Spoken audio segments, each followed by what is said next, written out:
Hello viewers, welcome to our channel. ఈరోజు మనతో పాటు ఉన్నారు consultant psychiatrist doctor Bharat Kumar Reddy గారు. నమస్తే. నమస్తే సార్. ఈ మధ్య కాలంలో చిన్నపిల్లలందరూ కూడా ఎక్కువగా గేమింగ్కి అలవాటు అయిపోతున్నారు కదా. అసలు ఆ గేమ్ నుంచి బయటికి రావాలి అనేది కూడా కుదరడం లేదు. అసలు ఈ గేమింగ్ అనేది ఎందుకు అంతగా అలవాటు అయిపోతుంది? అంటే ఇప్పుడు గేమింగ్ అనేది మనం అంటే ఏదన్నా కూడా అట్రాక్టివ్గా మైండ్కి బ్రెయిన్కి కనపడినప్పుడు దానికి అట్రాక్ట్ అయిపోవడం అనేది ఒక న్యాచురల్ ప్రక్రియ అండి. దాంట్లో గేమింగ్ అనేది ఏంటంటే దాంట్లో నుంచి వచ్చే కలర్స్, సౌండ్స్, ఆ ఇంటరాక్షన్స్, దీనివల్ల ఏమవుతుందంటే ఎలాంటి ఏజ్ గ్రూప్ పిల్లవాళ్ళు కూడా దానికి ఈజీగా అట్రాక్ట్ అయిపోతుంటారు. ఇప్పుడు ప్లస్ చేంజింగ్ ఎన్వైర్న్మెంట్ అంటే మారుతున్న పరిస్థితులు, సర్కమ్స్టెన్సెస్తో పాటు మనకు ఉన్న లిమిటెడ్ టైంలో ఒక పిల్లవాడిని ఎంగేజ్ చేయాలంటే, సపోజ్ ఒక చిన్న పిల్లవాడు 1 years 2 years వాళ్ళని ఎంగేజ్ చేయాలంటే మనకు అట్లీస్ట్ మినిమం ఒక 2 hours అన్న ఉండాలి. అంటే వాళ్ళకి ఏదైనా ఫుడ్ తినిపించాలన్నా కూడా. కానీ మనకి ఇప్పుడు ఆ 2 hours కూడా టైము మన చేతిలో ఉండడం లేదు. అంటే మన లైఫ్స్ అంత బిజీ అయిపోయినాయి. సో ఇప్పుడు వాళ్ళకి ఏం కావాలంటే అన్నిటి కూడా ఫాస్ట్ ట్రాక్, అంటే ప్రతి ఒక్కటి ఫాస్ట్గా జరిగిపోవాలి. సో ఈ గేమింగ్ ప్రక్రియ ఇటాటి విషయాలకు పనికొచ్చే పరిస్థితి స్టార్ట్ అయిపోయినాయి. కాబట్టి అక్కడి నుంచి అది స్లోగా దాని మీదనే డిపెండ్ అయిపోయి చిల్డ్రన్ ఒక విధంగా చెప్పాలంటే అడిక్ట్ అయిపోతున్నారు. ఫర్ ఎగ్జాంపుల్, ఒక చిన్న పిల్లవాడికి ఏదైనా ఫుడ్ తినిపించాలంటే ఫస్ట్ ఆ పిల్లవాడి దగ్గర ఏదో ఒక గేమింగ్, ఏదో ఒక సౌండ్ వచ్చేదో ఏదో ఒకటి, ఒక స్మార్ట్ ఫోన్ చేతిలో పెట్టేస్తారు. ఆ పిల్లవాడు ఆటోమేటిక్గా దాని మీద అట్రాక్ట్ అయిపోయి దాన్నే చూసుకుంటుంటారు. కాబట్టి వీళ్ళకి ఫీడ్ చేసేది ఈజీ అయిపోతుంది. సో ఇలా ఒకప్పుడు అంటే ఫర్ ఎగ్జాంపుల్ పాత రోజుల్లో ఏంటి, సౌండ్ ఏదైనా బొమ్మలో గిలకలను అదేదైనా వాళ్ళ చేతిలో పెట్టేవాళ్ళు. ఆ సౌండ్ అవి చూసుకుంటూ ఆట డైవర్ట్ అయ్యి తినేసేవాళ్ళు. ఇప్పుడు మనకు అంత టైం కూడా లేని వల్ల ఇప్పుడు ఈవెన్ 1 to 2 hours కూడా మనం స్పెండ్ చేసే కెపాసిటీ లేని కాబట్టి ఈ ఫాస్ట్ ట్రాక్ మెథడ్స్ కోసమే ఈ గేమింగ్ ప్రాబ్లము చాలా వరకు పిల్లల్లో కనపడుతుంది. సో ఈజీగా ఈ చిల్డ్రన్ దీని నుంచి వచ్చే అట్రాక్షన్స్ మైండ్ మీద బాగా ఇంప్రింట్ అవుతుంది. కాబట్టి ఆ ఇంప్రింట్ అయిన వల్ల ఈ అట్రాక్షన్ ఎక్కువ అవుతూ పోతుంటుంది. సో ప్రతి చిన్న ఫర్ ఎగ్జాంపుల్ ఫీడింగ్ కోసం స్టార్ట్ అయ్యే ప్రాబ్లము రేపు ప్రతి స్టెప్ పిల్లవాడు పెరిగే కొద్దికి ప్రతి యాక్టివిటీకి ఇదొక రీఎన్ఫోర్స్మెంట్ లాగా, అంటే లంచం ఇచ్చినట్టు అయిపోతూ వస్తుందన్నమాట. సో దీనివల్ల ప్రాబ్లం పెరుగుతుందండి.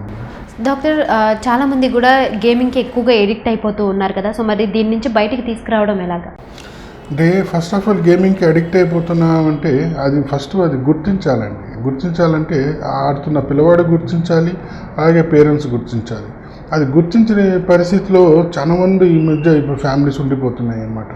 సో ఈ అడ్వర్స్ ఎఫెక్ట్స్, ఈ నెగిటివ్ ఎఫెక్ట్స్, ఈ గేమింగ్ అడిక్షన్ వల్ల వచ్చే నెగిటివ్ ఎఫెక్ట్స్ ఇమీడియట్గా కనపడితే లాంగ్ టర్మ్ కనపడతాయి. ఇమీడియట్ ఇన్ ద సెన్స్ వాళ్ళు ఎడ్యుకేషన్ పర్ఫార్మెన్స్, కాన్సన్ట్రేషన్ ఎబిలిటీస్ తగ్గిపోవడము, డిస్ట్రాక్షన్ పెరగడము. సో ఇలా స్టార్టింగ్ అక్యూట్లోనే తెలిసిపోతుంటాయి.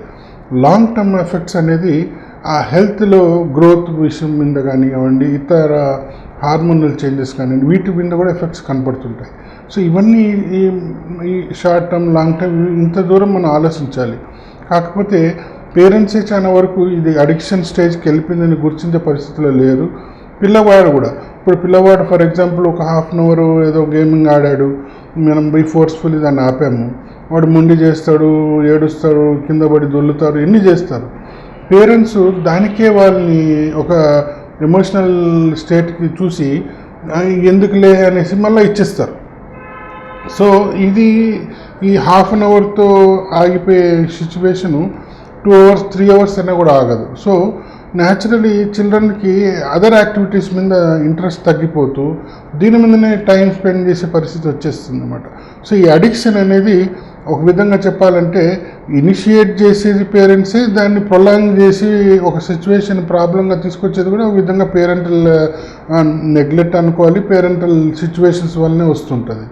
సో వన్స్ అడిక్షన్ స్టేజ్కి వెళ్ళిపోయినా కూడా, అంటే addiction in the sense A problem అయినా సరే, ఇప్పుడు గేమింగ్ అయినా సరే, ఇతర ఇంటర్నెట్ యాక్టివిటీస్ అయినా సరే, ఒకసారి లైఫ్ని ఎఫెక్ట్ చేస్తుంది అంటే అది అడిక్షన్ కిందనే చూసుకోవాలి. అంటే ఫర్ ఎగ్జాంపుల్ మా వాడు స్కూల్కి బాగా పోతాడండి, హోంవర్క్ చేసేస్తాడు, హోంవర్క్ చేసినాక గేమింగ్ స్టార్ట్ చేస్తాడంటే అది అట్లా కాదు. ఎందుకంటే ప్రతిదానికి పాజిటివ్స్ నెగిటివ్స్ ఉంటాయి. అలాగే మన ఆన్లైన్ గేమింగ్కి పాజిటివ్స్ నెగిటివ్స్ ఉంటాయి. సో అంత కరెక్ట్గానే జరుగుతుంది, అంతగా సాఫీగానే జరుగుతుందని మనం అనుకోవడం పొరపాటు. ఇప్పుడు ఈ క్లాస్లో ఈ సిచ్యువేషన్లో బహుశా అతను స్కూల్కి వెళ్తుంటాడు, హోంవర్క్ చేస్తుంటాడు, కాస్త చదువుతుంటాడు, మళ్ళీ ఆడుతుంటాడు. కానీ వయసు పెరిగే కొద్దికి ఈ ఆడే టైం పెరుగుతూ పోతుంది. సో ఇప్పుడు ఈ వయసు ఈ ఏజ్లో ఈ క్లాసులో డైలీ 1 hour ఆడేవాడు నెక్స్ట్ ఇయర్ పోతుంది 3 hours పోతుంది. సో ఈ టైమ్ ఆఫ్ గేమింగ్ అనేది పెరుగుతుంది కాబట్టి న్యాచురలీ వాడికి అదర్ యాక్టివిటీస్ మీద ఇంట్రెస్ట్ తగ్గించిపోతూ ఎస్పెషల్లీ ఎడ్యుకేషన్ వెనకబడడం స్టార్ట్ అవుతుంది. సో అది ఇమీడియట్గా మనకు కనపడదు, అది 1 year 2 years అయినాక మనకు ఆ డిఫరెన్స్ తెలుస్తుంది. బట్ అది ఆ సిచ్యువేషన్లో మనం అంత దూరం ఆలోచించకుండా ఏముందిలే అన్నీ చేసేసినాడు, ఇవాళ హోంవర్క్ చేసేసినాడు కాబట్టి ఇవ్వచ్చు మొబైలు, ఇలా మనకు పేరెంట్స్ నుంచి ఒక నెగిటివ్ ఇది ఆ ప్రొలాంగేషన్కి దారితీస్తుంది. సో పేరెంట్స్ ఆల్వేస్ గుర్తించాల్సిన విషయం ఏంటంటే ఒక ఈవెంట్ అనేది అయిపోవడం ఆడుతూ అయిపోకుండా దాని ప్రొలాంగేషన్లో పోయినప్పుడు దాని నెగిటివ్ ఎఫెక్ట్స్ కూడా మనం ఫేస్ చేయాల్సి వస్తుంది. కాబట్టి అడిక్షన్ స్టేజ్ దాకా తీసుకోపోకుండా దాన్ని ఎలా అరికట్టాలనేది పేరెంట్స్ గుర్తించాలి. అది ఫస్ట్ నుంచి పేరెంట్స్కి ఆ మైండ్లో ఉంటే డెఫినెట్గా దాన్ని అరికట్టే స్టేజ్కి దాకపోయినప్పుడు కంపల్సరీ ఒక డిసిషన్ అయితే తీసుకుంటారు.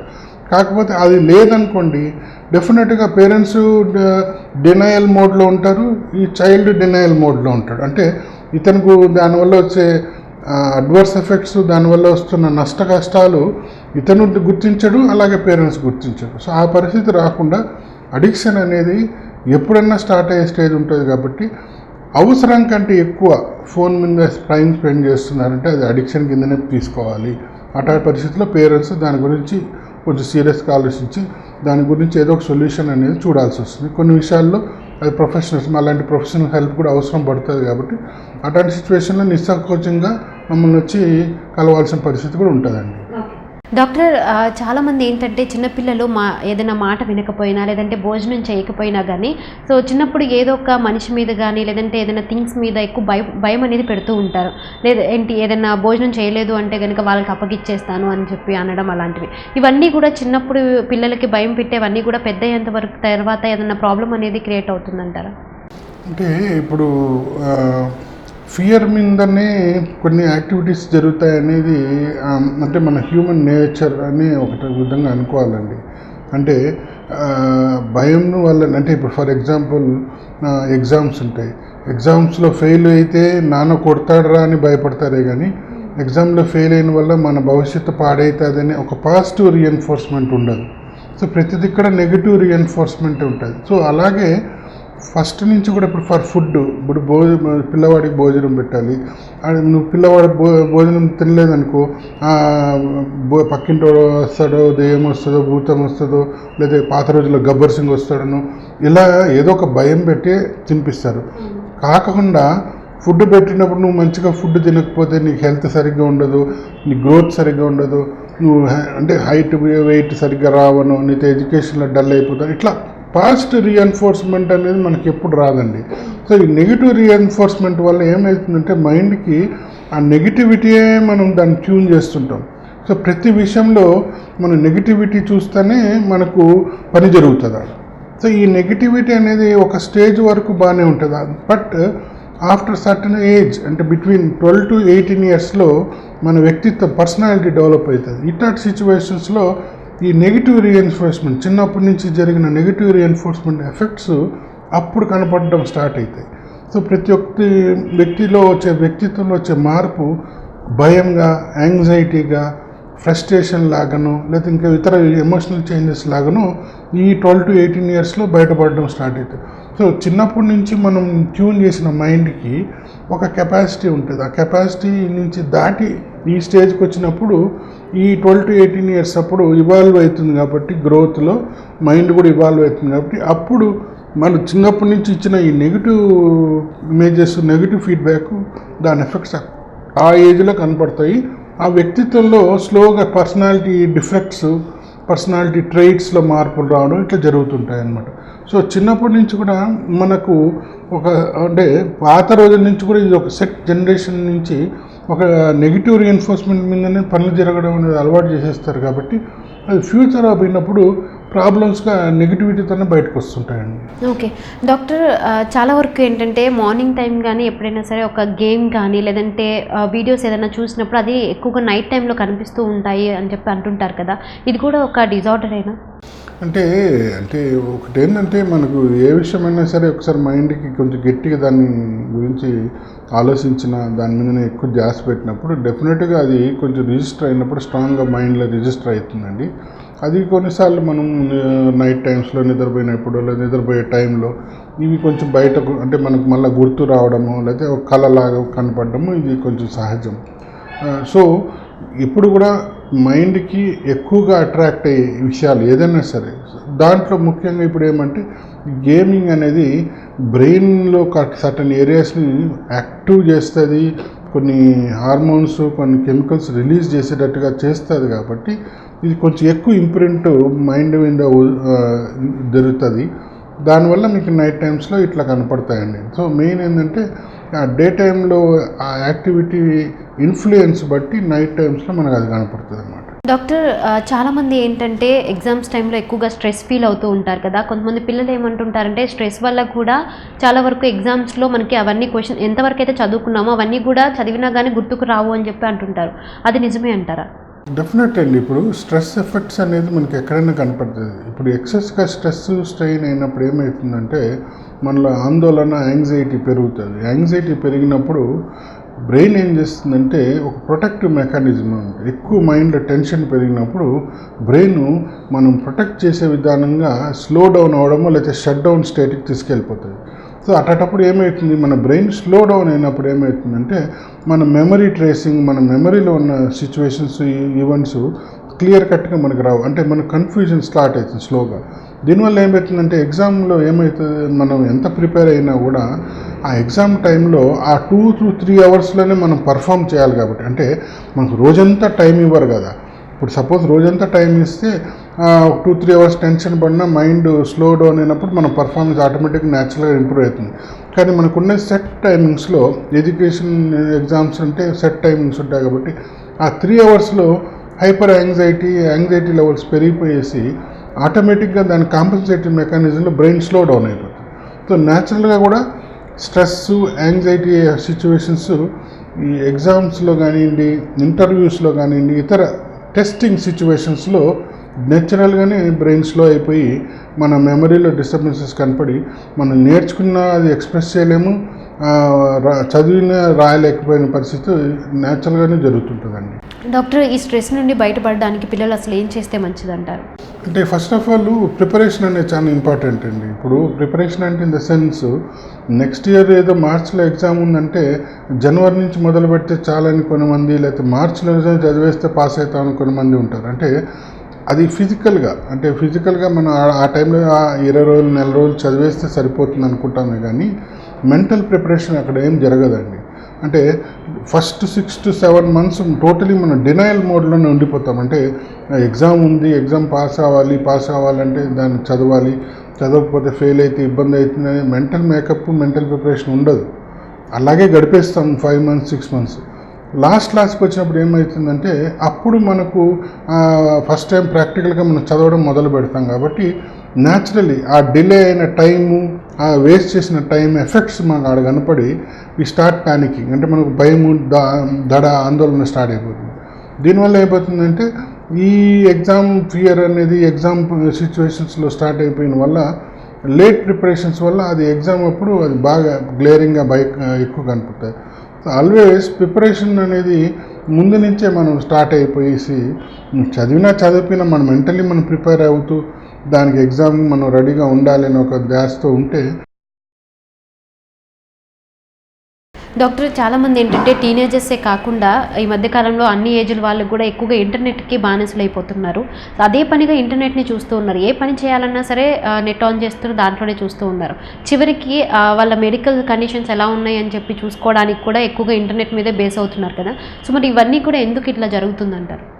ఇది ఒక లేటెస్ట్ చెప్పుకోవాలంటే డెవలప్మెంట్లో ఇంటర్నెట్తో వచ్చిన నెగిటివ్ యాక్టివిటీస్ దీంట్లో ఫేసెస్లో ఇదొకటండి.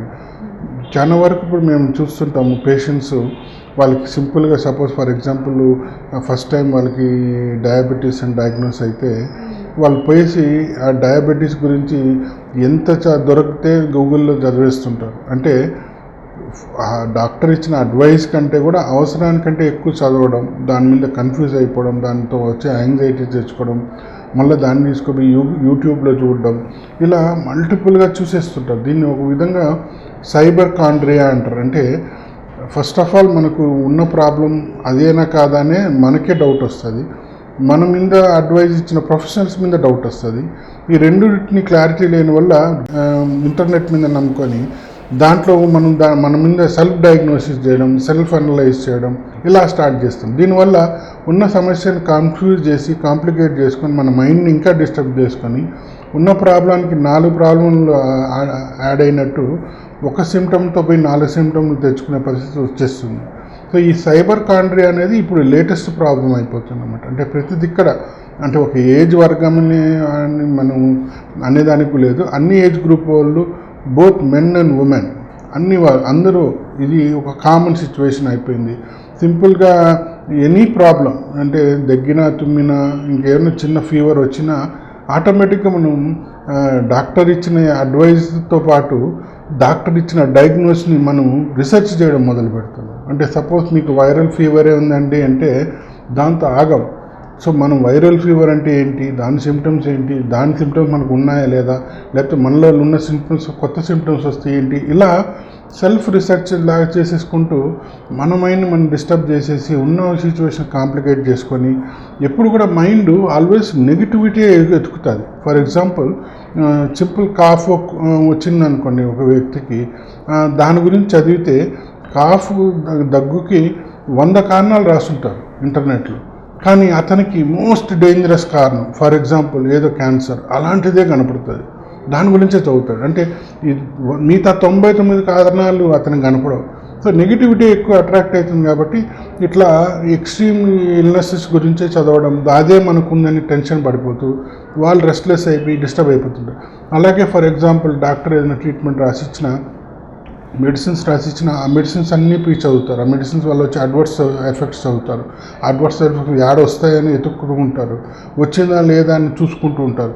ఇట్లా పాజిటివ్గా హెల్తీగా బయటపడాలనే ఉద్దేశంతో స్టార్ట్ అయిన ఈ కన్ఫ్యూజన్, ఇంటర్నెట్ తీసుకొచ్చే కన్ఫ్యూజన్ వల్ల నెగిటివిటీలోకి వెళ్ళిపోయేసి 2 to 3 monthsలో రికవర్ అవ్వాల్సిన వాళ్ళు 6 months పట్టే పరిస్థితికి తీసుకొచ్చేస్తుంది.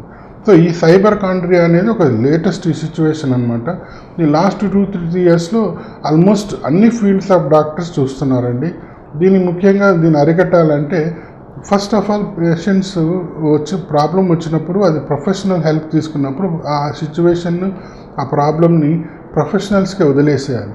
మనం సెల్ఫ్ డయాగ్నోస్ చేద్దాం, సెల్ఫ్ అనలైజ్ చేద్దాం అని చూసినప్పుడు ఈ ప్రాబ్లం ఆటోమేటిక్గా చిన్న ప్రాబ్లం పెద్దది చేసుకునే పరిస్థితి తీసుకొచ్చేసి అనవసరంగా యాంగ్జైటీ, డిప్రెషన్ లాంటి ప్రాబ్లమ్స్ తెచ్చుకొని స్ట్రెస్ లెవెల్స్ పెంచుకొని ఊరికి డిస్టర్బ్ అయిపోయి లైఫ్ అంతా డిస్టర్బ్ చేసుకుంటున్నామండి. డాక్టర్ చాలా వరకు ఏంటంటే ఈ మధ్య ఎక్కువగా ఇంటర్నెట్ మీద బేస్ అయిపోయి ఏదంటే కాఫ్ కానీ కోల్డ్ కానీ లేదంటే ఏదైనా ఫ్లూ కానీ ఏమన్నా వచ్చినప్పుడు కూడా ఎక్కువగా ఇంటర్నెట్ మీద బేస్ అయిపోయి దాంట్లో ఉన్నటువంటి ట్యాబ్లెట్స్ కానీ అవన్నీ కూడా వాడుతూ ఉన్నారు కదా. సో అంటే డాక్టర్ని సంప్రదించకుండా అనవసరంగా ట్యాబ్లెట్స్ యూజ్ చేయడం వల్ల వాళ్ళకి హెల్త్ పరంగా కూడా ఎన్నో కాంప్లికేషన్స్ అనేది ఫేస్ చేస్తూ ఉంటున్నారు. సో మరి దీన్ని అసలు మనం అధిగమించడం ఎలా అంటారు? అంటే అదే నేను ఇందాక చెప్పినట్టు ఇప్పుడు కొన్ని విషయాలు కొన్ని సిచ్యువేషన్స్ని అది ప్రొఫెషనల్స్కి వదిలేయాలండి.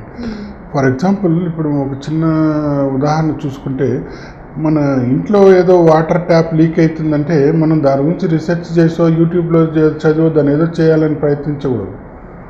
అది ఏదో ప్లంబర్ని పిలుచుకొస్తే అతను చేయాల్సింది చేస్తాడు.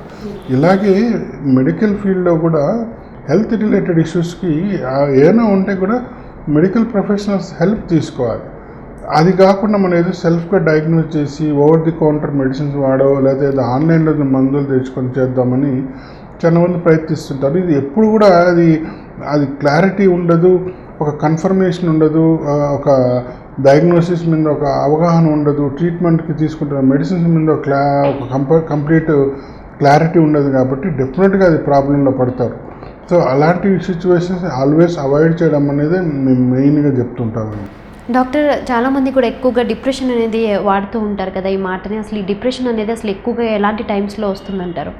అంటే ముఖ్యంగా ఆలోచించి అర్థం చేసుకోవాల్సిన విషయం ఏంటంటే సాడ్నెస్ అంటే దిగులు అనేది నార్మల్ ఎమోషన్. ఈ దిగులు పడడం అనేది డిప్రెషన్ కాదండి. డిప్రెషన్ అనేది ఒక క్లినికల్ సిమ్టమ్ ఇల్నెస్ అది. సో ఈ రెండు డిఫరెన్షియేషన్ క్లియర్గా ఉండాలి. లైఫ్లో మనం దిగులు పడకుండా బాధపడకుండానే బతుకుతాం అనేది ఎవరికి జరగదు. సో ఆ ఎమోషన్ అనేది న్యాచురల్గా నార్మల్గా మనకు ఉంటుంది కాబట్టి అది మన సాడ్నెస్ న్యాచురల్గానే అది ఒక సాడ్నెస్ అనేది సాడ్నెస్ని డిప్రెషన్ని డిఫరెన్షియేట్ చేసుకోవాలి. డిప్రెషన్ అనేది ఒక క్లినికల్ ఇల్నెస్.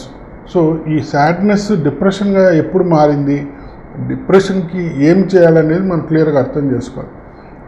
ఏదైనా సిచ్యువేషన్లో మనం బాధపడడం అనేది సహజం.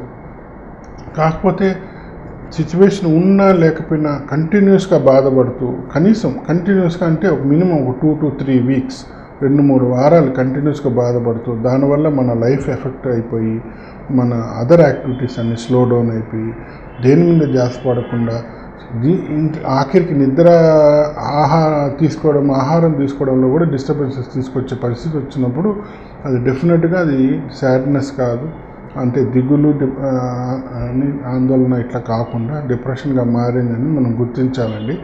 ఆ గుర్తించగలిగితే డెఫినెట్గా క్లినికల్ సిమ్టమ్స్ స్టార్ట్ అయిన స్టేజ్లోనే దానికి మనం ట్రీట్మెంట్ తీసుకున్నప్పుడు ఈజీగా దాని నుంచి బయటపడచ్చండి. ఓకే డాక్టర్, ఎవరైనా డిప్రెషన్తో బాధపడుతున్నటువంటి వ్యక్తి మీ దగ్గరికి వచ్చినప్పుడు అసలు ఎలాంటి చికిత్సను అందిస్తుంటారు? అంటే ఫస్ట్ ఆఫ్ ఆల్ డిప్రెషన్ ఉందా లేదని డయాగ్నోస్ చేస్తామండి. ఒకసారి డయాగ్నోస్ అయినాక అది మైల్డ్ స్టేజ్లో ఉందా, మోడరేట్ స్టేజ్ ఉందా, సివియర్ స్టేజ్ ఉందని స్టేజింగ్ చూస్తాము. మైల్డ్ స్టేజ్లోనే ఉంది, స్టార్టింగ్ ఫేజ్లోనే ఉంటే చాలా వరకు వాళ్ళ కౌన్సిలింగ్ ద్వారానే వాళ్ళని ట్రీట్ చేస్తాం. అంతకంటే దాటిన స్టేజ్కి ఉంది అని అనిపించినప్పుడు వాళ్ళకి మెడిసిన్స్ కూడా రాయడం జరుగుతుంది. దీంతోపాటు కౌన్సిలింగ్ కూడా జరుగుతుంటుంది. సివియర్ స్టేజ్లో ఉంది, ఎక్కువ ఇల్నెస్ ప్రోగ్రెస్ అయిపోయింది, చాలా రోజుల నుంచి బాధపడుతున్నాడు, వేరే సిమ్టమ్స్ కూడా స్టార్ట్ అయినాయి, కొన్నిసార్లు సివియర్ స్టేజ్లో ఆత్మహత్య చేసుకోవాలని సూసైడ్ చేసుకోవాలని ఆలోచనలు కూడా స్టార్ట్ అవుతాయి. అలాంటి స్టేజ్కి వచ్చినప్పుడు కొన్నిసార్లు అడ్మిషన్ కూడా చేయాల్సి వస్తుందండి. అట్లాంటప్పుడు పేషెంట్ని అడ్మిట్ చేసి కూడా ట్రీట్మెంట్ ఇస్తాం. సో ఇలా డయాగ్నోస్ అయినప్పుడు అసెస్మెంట్లోనే మైల్డా, మోడరేట్, సివియర్ ఫేస్లో ఉందని డిఫరెన్షియేట్ చేసి దాని తగిన చికిత్స వాళ్ళకి అందించడం జరుగుతుంది. కాబట్టి మైల్డ్ స్టార్టింగ్ ఫేస్లో అయితే కేవలం కౌన్సిలింగ్తోనే వాళ్ళకి ట్రీట్ చేస్తాము. దాని స్టేజ్ దాటిందని అనిపిస్తేనే మెడిసిన్స్ రాయడం జరుగుతుందండి. డాక్టర్, చాలామంది ఏంటంటే ఎక్కువగా బాధపడిన వాళ్ళు, అలాగే డిప్రెషన్కి లోనైనటువంటి వాళ్ళందరూ కూడా ఎక్కువగా డిప్రెషన్కి లోనైన వాళ్ళు కూడా తర్వాత సూసైడ్ అటెంప్ట్ లాంటివి చేసుకుంటూ ఉంటారు కదా. ఈ మధ్యకాలంలో చాలా వరకు మనం చూస్తూ ఉన్నాం ఇలాంటి సిచ్యువేషన్స్ అన్నీ కూడా. అసలు ఇలాంటివన్నీ కూడా ఎందుకు జరుగుతుంది అంటారు? అంటే ఒకసారి డిప్రెషన్లోకి వెళ్ళిపోయినప్పుడు మనకు అంత నెగిటివే కనపడుతుందండి. లైఫ్లో పాజిటివిటీ కనపడదు. మన సెల్ఫ్ కాన్ఫిడెన్స్ కూడా తగ్గిపోతుంది. సెల్ఫ్ కాన్ఫిడెన్స్ తగ్గిపోయి మన కేవలం నెగటివిటీ కనపడినప్పుడు వేరే దారి లేదురా అని ఒక స్టేజ్కి వెళ్ళిపోతాం. అలాంటి ఫేస్లో ఉన్నప్పుడు సూసైడ్ చేసుకోవాలనే ఆలోచనలు వస్తాయి. ఆ ఆలోచనలో ఇంటెన్సిటీ పెరుగుతుంది. ఆల్మోస్ట్ అది ఎంత స్టేజ్కి వెళ్ళిపోతుందంటే ఇంకా మనకు లైఫ్ లేదు అనే ఉద్దేశంతో మన మైండ్ తీసుకెళ్ళిపోయేసి ఫైనల్గా ఆత్మహత్య చేసుకునే పరిస్థితి తీసుకొచ్చేస్తుంది. కానీ డాక్టర్, ఒక మనిషి సూసైడ్ చేసుకోవాలి అంటే వాళ్ళకి ఎంతో ధైర్యం ఉండాలి అని చెప్పి అంటుంటారు కదా. సో మరి సెల్ఫ్ కాన్ఫిడెన్సే లేదు అని అనుకున్నప్పుడు, లేకపోతేనే సూసైడ్ చేసుకునేటటువంటి సిమ్టమ్ వస్తుంది అన్నారు కదా మీరు. సో మరి ధైర్యం లేనప్పుడు అసలు సూసైడ్ చేసుకోవాల్సినటువంటి సిచ్యువేషన్ దాకా ఎందుకు వెళ్తుంటారంటారు? అది అంటే ఇప్పుడు ఇది కరెక్ట్గా చెప్పాలంటే సూసైడ్ చేసుకోవాలంటే చాలా ధైర్యం కావాలనేది కరెక్ట్ చెప్పాలంటే ఒక సినిమా డైలాగ్ లాంటిదే అండి. సూసైడ్ చేసుకోవాలని దానికోసం ధైర్యంతో పనే లేదు. ధైర్యం ఉన్నా ఒకటే లేకపోయినా ఒకటే. సూసైడ్ చేసుకోవాలనేది ఒక ఐడియా మాత్రమే. ఐడియా అనేది మైండ్లో స్టార్ట్ అయినప్పుడు ఐడియా ఇంటెన్సిటీ పెరిగే కొద్దికి ఆటోమేటిక్గా మన మైండ్ సెట్ మారుతూ పోతుంది. సో ఇంటెన్సిటీతో పాటు మైండ్ సెట్ మారినప్పుడు ఒక స్టేజ్కి వెళ్ళినప్పుడు ఆ వ్యక్తి చేతిలో ఏం ఉండకపోవచ్చు. అంటే అతను అనకపోయినా మైండ్ అతన్ని ఆ స్టేజ్కి తీసుకొచ్చినప్పుడు అలాగే తీసుకెళ్ళిపోతుంది. సో ఎంత ధైర్యవస్తుడైనా సరే, ఎంత భయస్తుడైనా సరే, ఒకసారి ఆ స్టేజ్కి వెళ్ళిపోయినాక ధైర్యంతోనో భయంతోనో వాటితో ఏం సంబంధం లేదండి. ఈ ఒక జస్ట్ మాట వరుసకు అంటారే కానీ ఎంతో ధైర్యం ఉంటేనే చేసుకుంటారని, అలాంటి ధైర్యంతో అయితే మాత్రం సూసైడ్ కరెక్ట్ చెప్పాలంటే ఎలాంటి సంబంధం ఉండదు. ఎలాంటి వ్యక్తి అయినా సరే సూసైడ్ చేసుకునే పరిస్థితి వచ్చేసిందంటే మైండ్, అతను సూసైడ్ చేసుకుంటాడండి. దాని గురించి ముందు వెనక కూడా ఆలోచించాడు. సో అట్లాంటి స్టేజెస్కి ధైర్యానికో వీటికి అవి మనం ఏదో మాట వరుసకో ఒక సినిమా డైలాగ్లాగా అంటమే కానీ కరెక్ట్ చెప్పాలంటే ధైర్యంతోనో పిరికితనంతోనో ఎలాంటి లింకు లేదండి. ఓకే డాక్టర్, చాలామంది కూడా యాంగ్జైటీ ఫీల్ అవుతున్నామని చెప్పి అంటుంటారు కదా, ఈ యాంగ్జైటీ అంటే ఏంటి? యాంగ్జైటీ అంటే కరెక్ట్ చెప్పాలంటే మనకు టెన్షన్ అనేది మనకు ప్రతి ఒక్కరు ఫీల్ అవుతుంటాం. ఆ టెన్షన్ అనేది ఎప్పుడు ఎక్కువ అయిపోయేసి దానివల్ల మనం ఇబ్బంది పడే స్టేజ్కి వచ్చేస్తుంది. దాన్ని కరెక్ట్ చెప్పాలంటే సింపుల్ టర్మ్స్లో యాంగ్జైటీ అనుకోవచ్చండి. సో ఈ యాంగ్జైటీ అనేది ఎక్కువ టెన్షన్ అని పడినప్పుడు దాన్ని యాంగ్జైటీ అంటాం. సో యాంగ్జైటీ వచ్చిన వాడు ఎక్కువగా డిస్టర్బ్ అవుతుంటారు. వాళ్ళు దేని మీద కాన్సన్ట్రేట్ చేయలేరు, గుండె దడేస్తుంది, చేతులు వణుకు వస్తుంది, ఎక్కువ చెమట పడుతుంటుంది, నిలకడగా ఉండలేరు, రెస్ట్లెస్గా ఫీల్ అవుతుంటారు, రాత్రిపూట నిద్ర రాదు, అన్ని ఆలోచనలు నెగిటివ్గా వస్తుంటాయి, ఒక దగ్గర నిలకడగా కూర్చోలేరు. అంటే ఇవన్నీ కలుస్తాయి అన్నమాట. ఇవన్నీ కలిసినప్పుడు దీన్ని ఒక యాంగ్జైటీ అనే మనం ఒక డిజార్డర్గా దాన్ని తీసుకోవాల్సి వస్తుందండి. డాక్టర్, మీరు చెప్పినటువంటి సిమ్టమ్స్ ఇవన్నీ కూడా మనకి ఏదైనా మనకి భయపడేటటువంటి సిచ్యువేషన్ ఎదురైనా కానీ, లేదంటే ఏదైనా భయపడుతున్నటువంటి వాళ్ళని చూసినా కానీ, ఇవన్నీ సిచ్యువేషన్స్ కూడా వస్తూ ఉంటాయి. అంటే దడగా ఉండడం కానీ, లేదంటే టెన్స్ ఫీల్ అవ్వడం కానీ, ఇవన్నీ కూడా. సో ఇవన్నీ కూడా సిమ్టమ్స్ అనేది వేరే వాటికి కూడా ఉంటుందంటారా? ఇప్పుడు ఇలాంటి సిమ్టమ్స్ ఒక సిచ్యువేషను, ఒక ఈవెంట్ జరిగినప్పుడు దాన్ని ప్యానిక్ అటాక్ అంటామండి. అది రిపీటెడ్గా జరిగినప్పుడు ఫోబియా అంటామండి. ఫర్ ఎగ్జాంపుల్, మనం ఫస్ట్ టైము ఒక పెద్ద బిల్డింగ్ పైకి ఎక్కాము, ఒక 30 floors బిల్డింగు. ఫస్ట్ టైం పైకి పోయినప్పుడు భయపడవచ్చు. ఆ టైంలో యాంగ్జైటీ ఫీలింగ్ రావచ్చు. దాన్ని మనం ఒక విధంగా ప్యానిక్ అనుకోవచ్చు. బట్ రెండోసారి పోయినప్పుడు అంత భయం ఉండకపోవచ్చు, తగ్గుతుంది. మూడోసారి పోయినప్పుడు ఇంకా ఇది న్యాచురల్ ప్రక్రియ. అది కాకుండా ఫస్ట్ టైం పోయినప్పుడే భయం ఎక్కువ ఫీల్ అయ్యి, రెండోసారి పోయినప్పుడు ఇంకా భయం ఎక్కువ ఫీల్ అయ్యి, మూడోసారికి 10th floorకి వెళ్తానే భయం మొదలైపోవడం, ఇట్లా జరిగినప్పుడు అది ఫోబియా అంటాం. సో ఇవన్నీ యాంగ్జైటీలో వచ్చే డిఫరెంట్ టైప్స్. సో ఇవన్నీ ఎప్పుడు జరుగుతాయంటే ఒక సిచ్యువేషను, ఒక ఈవెంట్ మన మైండ్కి కానీ అంటే దాన్ని సరిపోయేటట్టుగా లేనప్పుడు మైండ్లో నుంచి వచ్చే ఎక్సెస్ యాంగ్జైటీ. డాక్టర్, చిన్నప్పటి నుంచి మనం ఎవరో ఒకరికి, ప్రతి ఒక్కరికి కూడా ఏదో ఒక థింగ్ కానీ, లేదంటే ఏదైనా జంతువు కానీ, ఏదో ఒకటి భయం అనేది ఉంటుంది. ఈ భయం అనేది మనం పెద్ద అయిపోయేటప్పటికి కూడా ఫోబియాగా మారుతూ ఉంటుంది కదా. సో ఇలా భయం అనేది ఫోబియాగా అసలు ఎప్పుడు మారుతుందంటారు? అంటే చిన్నప్పటి నుంచి భయపడే వాళ్ళు ఉంటారు, వయసుకు వచ్చే కొద్దికి ఆ భయం తగ్గుతుందండి. చాలా వరకు తగ్గనప్పుడు అది స్లోగా ఫోబియాకి మారే పరిస్థితి ఉంటుంది. ఫర్ ఎగ్జాంపుల్, సింపుల్గా మాకు ఎక్కువ వచ్చేది ఏంటంటే కాక్రోచెస్ భయం ఉంటారు. అంటే కాక్రోచ్ ఏదో కిచెన్లో ఎప్పుడు వచ్చినప్పుడు చూస్తుంటారు, ఆ బుద్ధింకలో చూసి భయపడుతుంటారు. అది ఏజ్ పెరిగే కొద్దికి స్లోగా ఆటోమేటిక్గా తగ్గిపోతుంది. కానీ కొంతమందికి ఒక ఏజ్ పెరిగినా తగ్గదు, యాక్చువల్లీ ఏజ్ పెరిగే కొద్దికి ఆ భయం ఇంకా పెరుగుతుంది. ఇట్టేటప్పుడు ఫోబియా కిందకి మారిపోతుంది అన్నమాట. సో ఇది న్యాచురల్, మన మైండ్ సెట్ బట్టి ఉంటుంది. ఇప్పుడు ప్రతిసారి భయపడినప్పుడు, భయంతో వచ్చినప్పుడు అతనికి వచ్చే రీఎన్ఫోర్స్మెంట్ ఎట్లా ఉంటుంది దాన్ని బట్టి ఉంటుంది అన్నమాట. ఫర్ ఎగ్జాంపుల్, ఎప్పుడు ఇందాక నేను చెప్పినట్టు బిల్డింగ్ పైకి ఎక్కారు, మీరు చిన్నప్పుడు పైకి తీసుకెళ్లారు, సపోజ్ మీ పేరెంట్స్ ఏం లేదమ్మా ఇది మామూలే, ధైర్యంగా ఉండాలి, ఇట్లా అట్లా అని మీకు పాజిటివ్గా దాన్ని మీకు రీఎన్ఫోర్స్ చేస్తే మీకు అది ఫోబియాగా మారే ఛాన్సెస్ తగ్గుతుంది. అప్పుడు మీరు పైకి పోయినా భయపడినా పేరెంట్స్ దాని మీద పెద్దగా ఇంట్రెస్ట్ చూపించకపోవడం, లేకపోతే పెద్దగా పట్టించుకున్నప్పుడు ఆ ఫియర్ అనేది మన మైండ్లో ఒక ఇంప్రింట్ లాగా ఉండిపోతుంది. సో ఈ ఇంప్రింట్ అనేది ఏజ్తో పాటు పెరిగే కొద్దికి అది ఫోబియాగా మారే ఛాన్సెస్ పెరుగుతాయి. సో ఎప్పుడు కూడా ఫస్ట్ టైం వచ్చినప్పుడు దానికి ఎలా హ్యాండిల్ చేస్తారు, ఎలాంటి సపోర్ట్ హ్యాండిల్ అయింది అన్నప్పుడు అది ఫోబియాగా మారే ఛాన్సెస్ తగ్గుతుందండి. ఓకే డాక్టర్, కొంతమంది ఏంటంటే ఇంటికి కీ వేసామా లేదా అని చెప్పి మళ్ళీ తరచుగా చెక్ చేసుకోవడం, లేదంటే ఏదైనా వస్తువు ఎక్కడైనా పెట్టినప్పుడు అక్కడ ఉందా లేదా అని మళ్ళీ చెక్ చేసుకోవడం, స్విచ్చెస్ ఆఫ్ చేసామా లేదా అని మళ్ళీ చెక్ చేసుకుంటూ ఉంటారు కదా. ఇలా ఒకే పనిని 2-3 times చేస్తూ ఉంటారు. అసలు దీన్ని ఏమంటారు?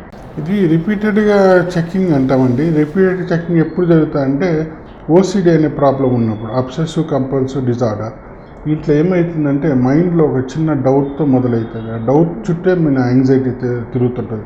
ఫర్ ఎగ్జాంపుల్, మనం మెయిన్ గేటు లాక్ చేసినామా లేదా అని ఒక చిన్న డౌట్ వస్తుంది. ఫస్ట్ టైం పోతారు, చెక్ చేస్తారు, లాక్ చేసినామని వచ్చేస్తారు. కానీ అది మైండ్ యాక్సెప్ట్ చేయదు. అంటే అది లాక్ చేసినామనేది యాక్సెప్ట్ చేయదు. సో మళ్ళీ ఆ డౌట్ పెరుగుతుంది, మళ్ళీ పోయి మనం చెక్ చేస్తాం, ఇలా రిపీటెడ్గా చెక్ చేస్తుంటాం. ఎందుకంటే మనకి టెన్షన్ పెరుగుతుంటుంది. అంటే ఫర్ ఎగ్జాంపుల్ మనం మెయిన్ గేట్ లాక్ చేయకపోతే ఏమవుతుందో, ఎవరు దూరుతారని ఒక భయం ఉంటుంది. కాబట్టి మనం భయంని అరికట్టేదానికి మనం సెల్ఫ్గా దానికోసం మరీ తిరిగి చేస్తూ ఉంటాం. అలాగే రిపీటెడ్ క్లీనింగ్, అంటే ఒకసారి చేయి కడుగుతాము, చేయి జరిగినప్పుడు ఏదో జమ్స్ ఉన్నాయనో, లేకపోతే ఏదో డర్ట్ ఏదో దుమ్ము పడిందో ఏదైనా ఉందనేసి మనకు ఫీలింగ్ వచ్చినప్పుడు మళ్ళీ కడుగుతాం.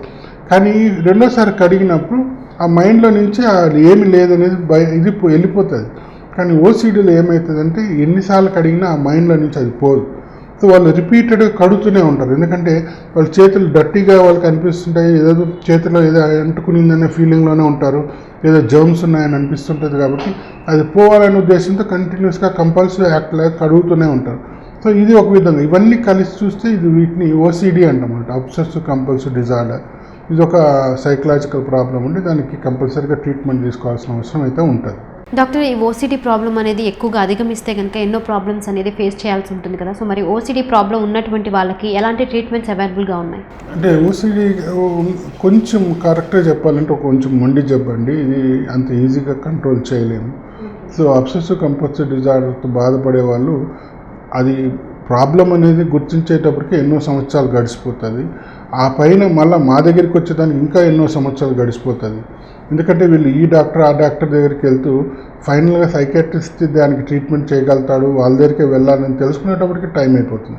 సో ఒక మినిమం ఒక 5 to 10 years పడుతుంది చాలా వరకు మేము చూస్తుంటాము మా దాకా వచ్చేదానికి. సో ఈ 10 years ప్రక్రియలో కొన్ని చేంజెస్ బ్రెయిన్లో ఆటోమేటిక్గా వచ్చేస్తాయి. దానివల్ల ఏమవుతుందంటే ట్రీట్మెంట్కి రెస్పాన్స్ స్లోగా ఉంటుంది. అంటే for example A depression anxiety 2 to 3 weeks బాగా చేయగలిగితే ఈ ఓసీడీ మినిమం 3 months పట్టచ్చు, కొన్నిసార్లు 6 months కూడా పట్టచ్చు. అంటే అంత ఓపిక పేషెంట్కి ఉండాలి. సో ఈ ఓసీడీలో జరిగే ఇష్యూ ఏంటంటే ట్రీట్మెంట్ అనేది ఉంది, దానికి తగిన మెడిసిన్స్ ఉన్నాయి, చాలా అదర్ ట్రీట్మెంట్స్ కూడా ఉన్నాయి. ఈ ట్రీట్మెంట్స్ వల్ల డెఫినెట్గా దాన్ని కంట్రోల్ చేయొచ్చు. కాకపోతే డిలే పీరియడ్, మా దాకా వచ్చిన వాళ్ళ వచ్చే డిలే పీరియడ్ వల్ల కొంచెం చేంజెస్ వచ్చేస్తాయి. కాబట్టి ఇమీడియట్ రెస్పాన్స్ అనేది వాళ్ళకి అంత ఫాస్ట్గా కనపడదు. సో 1 month వాడిన మెడిసిన్స్, 2 months వాడిన మెడిసిన్స్ ఏంటి అలాగే ఉన్నాను అనే ఒక ఫీలింగ్ వాళ్ళకి రావచ్చు. కాకపోతే ఇది ఏంటంటే ఈ బ్రెయిన్లోకి సంబంధించిన ఇష్యూస్ కాబట్టి స్లోగా చేంజెస్ వాళ్ళు వస్తూ ఉంటాయి. సో మేము చెప్పేది ఎప్పుడు కూడా ఒకటే అండి, ఓసీడీ ప్రాబ్లం వచ్చిన వాళ్ళు ఇమ్యూనిటీ దాన్ని గుర్తించినప్పుడే ఫస్ట్లోనే మా దగ్గరికి వస్తే అంత ప్రాబ్లం పడాల్సిన అవసరం ఉండదు.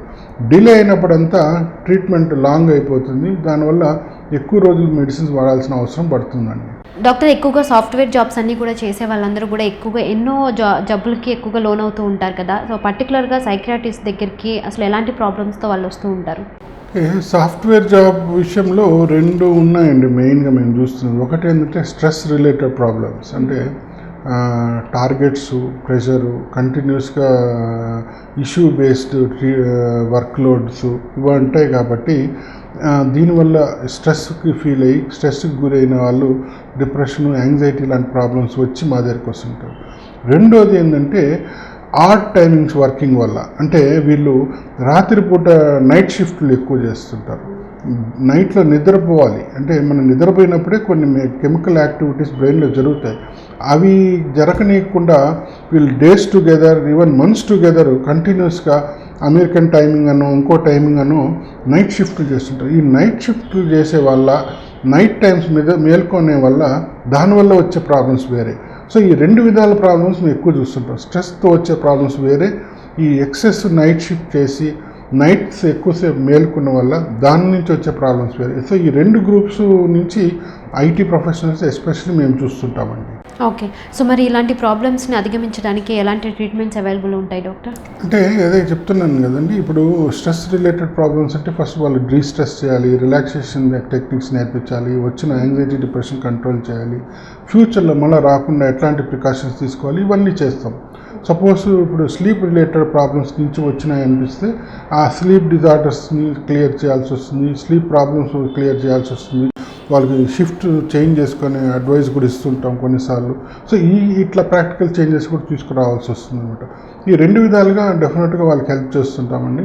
సో స్ట్రెస్ రిలేటెడ్ కానివ్వండి, స్లీప్ రిలేటెడ్ ప్రాబ్లమ్స్ ఉన్నా కూడా ఎక్కువ ఐటీ ప్రొఫెషనల్స్ డిస్టర్బ్ అవుతుంటారు కాబట్టి వాళ్ళకి ఇట్లాంటి చికిత్స ఎక్కువ జరుగుతుంటుంది. ఓకే డాక్టర్, ఈ మధ్యకాలంలో ఎక్కువగా లైఫ్ స్టైల్లో చాలామందికి కూడా చేంజెస్ అనేది చూస్తూ ఉన్నాం కదా. సో మరి లైఫ్ స్టైల్లో చేంజెస్ వల్ల ఎలాంటి ప్రాబ్లమ్స్ అనేది ఫేస్ చేస్తూ ఉంటారు?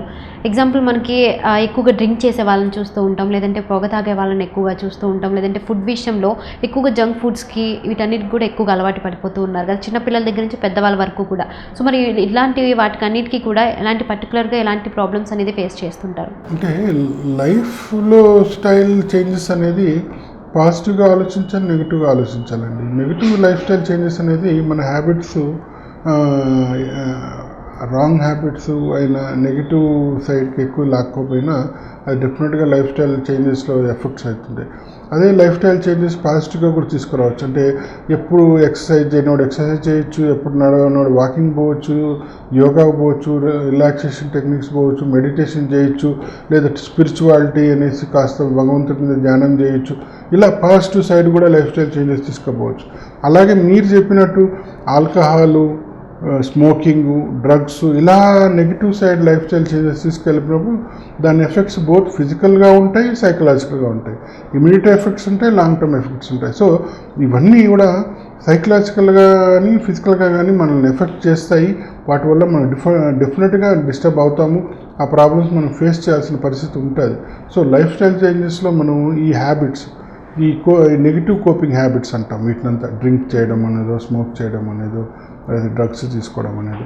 సో ఈ నెగిటివ్ కోపింగ్ హ్యాబిట్స్ని మనం అరికట్టగలిగితే డెఫినెట్గా లైఫ్ స్టైల్ చేంజెస్ అన్ని పాజిటివిటీ సైడ్కి తీసుకోపోగలిగితే లైఫ్ విషయంలో మనకు ఎలాంటి ఇబ్బంది ఉండదు. మనకు క్వాలిటీ ఆఫ్ లైఫ్ ప్రకారం చూసుకుంటే మంచి క్వాలిటీ మనకు ఉంటుందండి.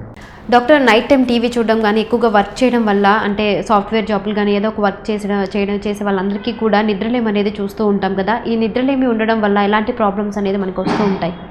అంటే స్లీప్ అనేది చాలా ఇంపార్టెంట్ అండి. నిద్ర అనేది మనకు కరెక్ట్ టైం నిద్రపోవాలి, టైంకి లేయాలి.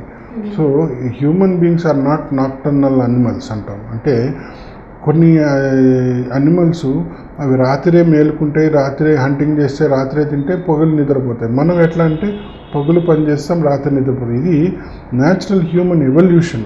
అంటే మన నేచరే మన బాడీని ఇలా తయారు చేసింది. అది ఎప్పుడు మనం డిస్టర్బ్ చేసి నైట్ టైమ్స్ మనం మేలుకుంటామో దాని పరివర్తన డెఫినెట్గా ఫిజికల్గా, సైకలాజికల్గా ఫేస్ చేయాల్సి వస్తుందండి.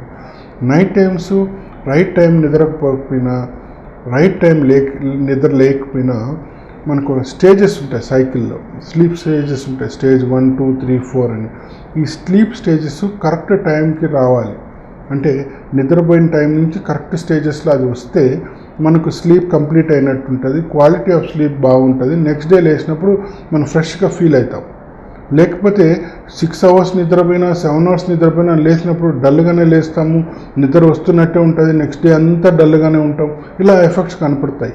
సో ఇవన్నీ అరికట్టాలంటే నైట్ టైమ్స్ కొన్ని ఇష్యూలు పాటించాలండి. దాన్ని స్లీప్ హైజీన్ అంటాం. ఇవి మనం కంపల్సరీగా పాటించడం వల్ల ఏమవుతుందంటే కరెక్ట్ టైం నిద్రపోవడము, కరెక్ట్ టైం మేలుకోవడము, ఇవన్నీ జరుగుతాయి అన్నమాట, ఒక ప్రాసెస్ లాగా. అది కాకుండా మనం ఈ స్లీప్ హైజీన్ అనేది మెయింటైన్ చేయకపోతే, ఫర్ ఎగ్జాంపుల్ నైట్లో ఎక్కువసేపు టీవీ చూస్తూ కూర్చోవడము, లేకపోతే ఫోన్ పట్టుకొని చూస్తూ కూర్చోవడము, లేకపోతే ఇంకెవరితో మాట్లాడుతూ ఉండడము, దీనివల్ల ఏమవుతుందంటే ఇనిషియేషన్ ఆఫ్ స్లీప్, అంటే నిద్ర స్టార్ట్ అయ్యే ప్రక్రియ డిస్టర్బ్ అవుతుంటుంది, అండ్ కంటిన్యూయేషన్ ఆఫ్ స్లీప్ కూడా డిస్టర్బ్ అయిపోతుంది. దీని ఎఫెక్ట్స్ మనకు నెక్స్ట్ డే మనకు బాగా తెలుస్తుంటుందండి. అది రిపీటెడ్గా జరుగుతున్నప్పుడు మేము ఏం చూస్తున్నామంటే ఫిజికల్ హెల్త్ కూడా డిస్టర్బ్ అవుతుంది. ఇలాంటి వాళ్ళకి చాలామంది హైపర్ టెన్షన్, డయాబెటీస్ ఇలాంటి ప్రాబ్లమ్స్ ఫస్ట్ టైం వాళ్ళకి స్టార్ట్ అయిపోతున్నాయి. కొంతమందికి థైరాయిడ్ ప్రాబ్లం మొదలవుతుంది. సో ఇవన్నీ ఫైనల్గా ఫిజికల్ హెల్త్ ఎఫెక్ట్స్ చేస్తాయి. కాబట్టి స్లీప్ అనేది చాలా ఇంపార్టెంట్. అది టైంకి నిద్రపోవడం అనేది ఇంకా ఇంపార్టెంట్ అనేది. డాక్టర్, టీనేజర్స్లో కానీ ఎవరైనా సరే ఎక్కువగా ఏదైనా ఒక ఏదైనా ఒక దాని మీద బాధపడినప్పుడు లోన్లీగా ఉండడానికి ఎక్కువగా ఇష్టపడుతూ ఉంటారు కదా. సో మరి ఇలా లోన్లీగా ఉండడం వల్ల ఎలాంటి ప్రాబ్లమ్స్ అనేవి వస్తూ ఉంటాయంటారు? అంటే లోన్లీగా ఉన్నప్పుడు ఏమవుతుందంటే మన మైండ్లో ఏం జరుగుతుంది, మనకి ఎలాంటి థాట్స్ వస్తున్నాయి, ఎలాంటి ఫీలింగ్స్ వస్తున్నాయి ఇతరులు షేర్ చేసుకోమండి. దీనివల్ల ఏమవుతుందంటే మన మైండ్ మీద లోడ్ పెరుగుతూ పోతుంది. నలుగురితో మాట్లాడినప్పుడు, షేర్ చేసుకున్నప్పుడు మన ఫీలింగ్స్తో ఆ ఎమోషనల్ కంటెంట్ షేర్ అవుతుంది. కాబట్టి మనకు మైండ్ మీద అంత ప్రెషర్ ఉండదు. కాకపోతే మనం అది చేయనప్పుడు మనం లోన్లీగా అలూఫ్గా ఉండిపోయినప్పుడు మన మైండ్లో ప్రెషర్ పెరిగి ఒక స్టేజ్కి వచ్చినప్పుడు నర్వస్ బ్రేక్ డౌన్ అంటాం. అంటే ఆ స్టేజ్కి తీసుకెళ్ళిపోయి మన నర్వస్ బ్రేక్ డౌన్లోకి వెళ్ళిపోయి ఏ డిప్రెషన్, యాంగ్జైటీతో, క్లినికల్ సిమ్టమ్స్తో బాధపడాల్సిన పరిస్థితి వస్తుందండి. డాక్టర్, కొంతమంది ఏంటంటే ఎంత హ్యాపీగా ఉన్నా కానీ ఏదో ఒక అసంతృప్తి అనేది ఉంది అన్నట్లుగా ఫీల్ అవుతూ ఉంటుంటారు కదా, ఇది కూడా ఒక డిజార్డరేనా? అది అంటే అతను నేచర్గా అని మనం ఎక్స్పెక్ట్ చేయాలండి. ప్రతి ఒక్కరికి ఒక వ్యక్తిత్వం ఉంటుంది కాబట్టి ఆ వ్యక్తిత్వంలో కొన్ని మంది నేచరు అలాగే ఉంటుంది. అంటే వాళ్ళకి ఎంత బాగా ఉన్నా, ఎంత మంచి జరుగుతున్నా వాళ్ళకి ఏదో ఒక అసంతృప్తి అనేది మైండ్లో ఉంటుంది. దానివల్ల వాళ్ళకి అంటే ఆ హ్యాపీనెస్ కూడా కనపడదు అనమాట. ఇది వాళ్ళ నేచర్, అంటే వాళ్ళ పర్సనాలిటీ. దాన్ని వాళ్ళు కానీ కొంచెం మార్చుకోగలిగితే తప్పనిసరిగా వాళ్ళు ఆ లైఫ్లో ప్రాబ్లమ్స్ ఉన్నా లేకపోయినా హ్యాపీనెస్ అనేది మాత్రం డెఫినెట్గా వాళ్ళ లైఫ్కి వస్తుందండి. డాక్టర్, పాజిటివ్ థింకింగ్ అలాగే నెగిటివ్ థింకింగ్ అని చెప్పి అంటుంటారు కదా, అసలు ఇవి ఏంటి డాక్టర్? పాజిటివ్ థింకింగ్ అంటే పాజిటివిటీ మన మైండ్కి ఏది నచ్చుతుంది, పాజిటివిటీ వల్ల మనకి మన మైండ్కి ఒక ఎనర్జీ తీసుకొస్తుంది, అది పాజిటివ్ థింకింగ్ అని అనుకోవాలి. అలాగే నెగిటివ్ థింకింగ్ అనేది ఏంటంటే మన నెగిటివిటీ మైండ్లో పెంచి మనల్ని స్లోగా ఏదో ఒక డిప్రెషన్లోకి, యాంగ్జైటీలోకి తోచేసి దాన్ని నెగిటివ్ థింకింగ్ అంటామండి. అంటే ప్రతి ఆలోచనకి పాజిటివిటీ ఉండొచ్చు, నెగిటివిటీ ఉంటుంది.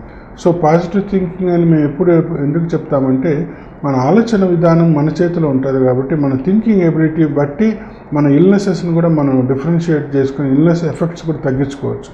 పాజిటివ్ థింకింగ్ వల్ల ఏమవుతుందంటే మైండ్ ఎప్పుడు ఒక స్టేబుల్ స్టేట్లో ఉంటుంది, ఒక ఈక్విలిబ్రియం మెయింటైన్ చేస్తుంది. దానివల్ల డిస్టర్బెన్సెస్ ఎక్కువ రాదు. ఎక్కువ పాజిటివ్ థింకింగ్ వల్ల మనకి ఎక్కువ స్ట్రెస్ అండ్ స్ట్రెయిన్ లైఫ్లో వచ్చినా కూడా దాన్ని ఈజీగా ఫేస్ చేస్తుంటాము. దానివల్ల మనం ఎక్కువ అఫెక్ట్ కాము. అలాగే నెగిటివ్ థింకింగ్ వల్ల ఏమవుతుందంటే నెగిటివిటీ పెరిగే కొద్దికి మన కోపింగ్ మెకానిజమ్స్ అన్నీ కూడా నెగిటివ్ సైడ్కి వెళ్ళిపోతాయి. అంటే ఎక్కువ కోపింగ్ చేసుకోలేని పరిస్థితి తీసుకొచ్చి వాళ్ళు ఏ ఆల్కహాల్కో, ఏ స్మోకింగ్కో, డ్రగ్స్కో, దేనికో దానికి వాళ్ళు బానిస అయిపోయే రిస్క్ పెరుగుతపోతుంది. సో ఈ విధంగా పాజిటివ్ థింకింగ్, నెగిటివ్ థింకింగ్ అని యూజువల్గా మేము దాన్ని డిఫరెన్షియేట్ చేస్తుంటామండి. డాక్టర్, హిప్నాటిజం అంటే ఏంటి? అంటే చాలామంది అంటుంటారు హిప్నటైజ్ చేస్తే కనుక ఎదుటి వాళ్ళని లోపరుచుకోవచ్చు అని చెప్పి అంటుంటారు కదా, అది నిజమేనా?